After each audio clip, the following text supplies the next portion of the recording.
Welcome to the channel. I am Corvette Hop.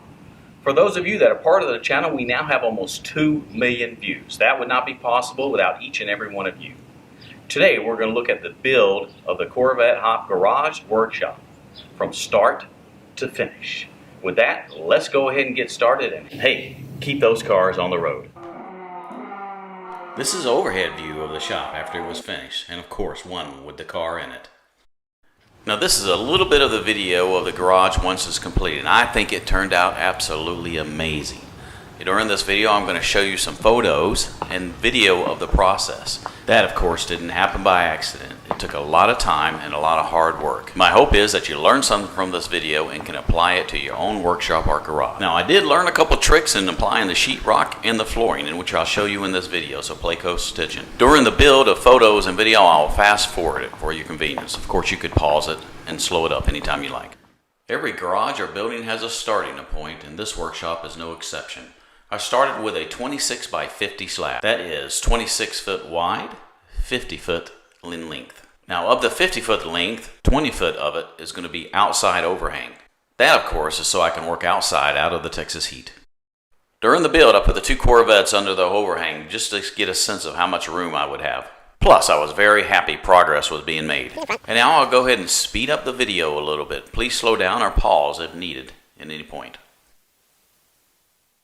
Now I was very excited to get the wood framing up on the interior. The quicker I got that up, the quicker I can get the sheetrock and the plywood up. However, before the sheetrock and plywood went up, I had to install all the wiring. That included all the 110 outlets and 220 outlets. Here I'm installing an outlet for the lights. I put the circuit breaker panel to the front of the garage, that way I could use maximum use of the walls. It also allowed less wiring to the power source, which is the house of course. Now this garage has a total of 12 110 outlets and 2 220 outlets on the back wall. Hey, I figured why not? Too many outlets can never be enough. I decided to install 4-foot LED lights in the building. In fact, these are the LED lights right here.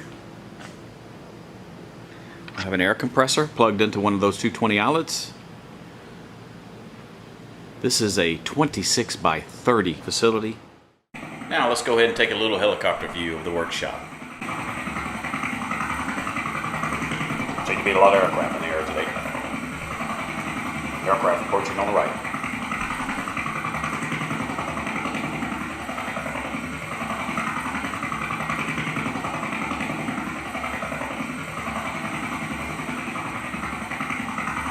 Love that double door and the 4 windows in the workshop. Roger that. Let's land this thing and get back to work. Now I know a lot of people get in debate whether to apply sheetrock or plywood on the walls of their workshop. I decided that I'm going to apply a combination of both. I installed sheetrock on the side because I already knew standalone floor mounted shelving units were going to be applied, and OSB board on the back wall. Now you may ask, how in the world did I cut out the perfect squares for the outlets and the switches all around the shop? I'm going to show you that here in just a second. My friend Keith came down to help me out with hanging the sheetrock and the plywood, and he did an amazing job. Keith simply outlined the boxes for the outlets with chalk.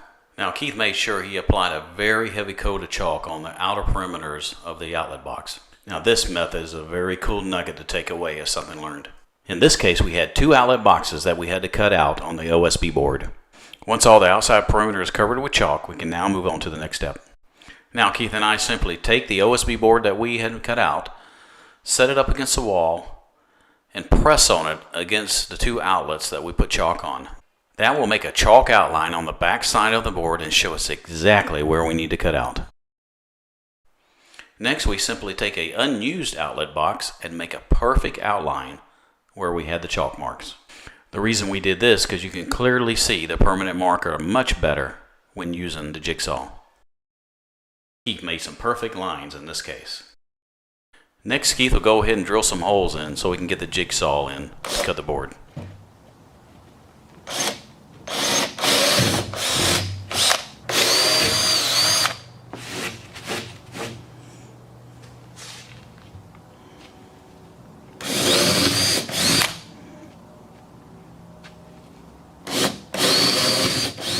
And now Keith puts that jigsaw into use.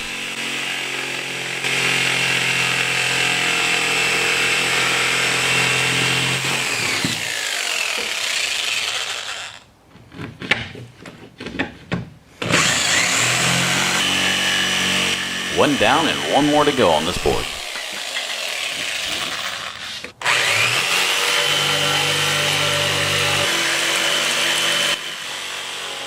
And it just drops out. There we go, and now the real test. Let's see how it fits.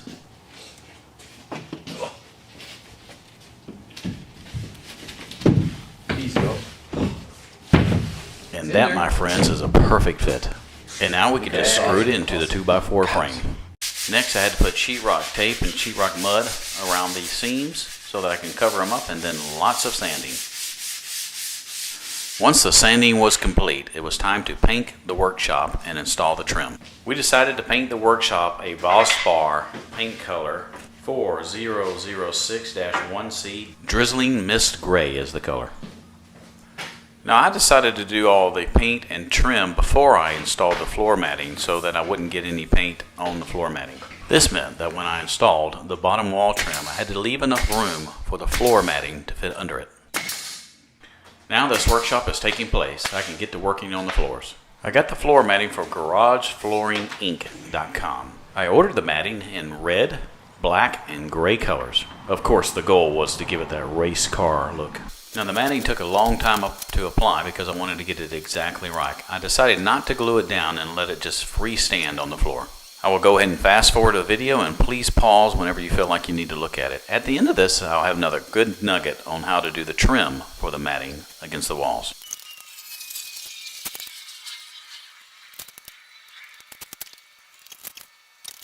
Now I'll go ahead and show you the trick that I use so that I got the perfect measurement for the edges around the floor. I align a piece of black matting exactly square with the red matting below it.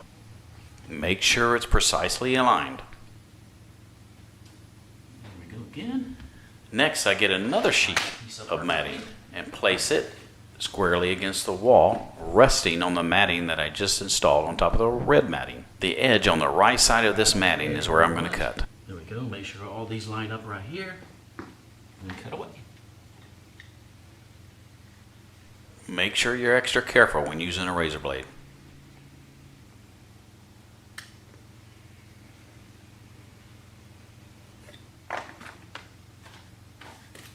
The bottom half of the matting that I just cut, I can use on the other side of the garage.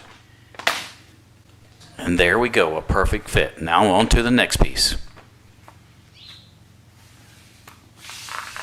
And this, of course, is how everything looks once complete. I hope you enjoyed the video. Once again, the wall colors are Valspar Drizzling Mist Gray. The floor matting is from GarageFlooring.com. The floor tiles are from a CoinFlex Nitro type tile at $3.69 a square foot. The trim around the windows came out really nice. Plenty of wall outlets, again 220 and 110. Enough lights to light up a stadium. I decided on a double door format at the back side of the garage for large equipment in case I wanted to bring it in from the yard. Also, it was wise to have a door in the back for emergency purposes. Please go ahead and leave some comments and let me know what you think of the Corvette Hop Workshop Garage.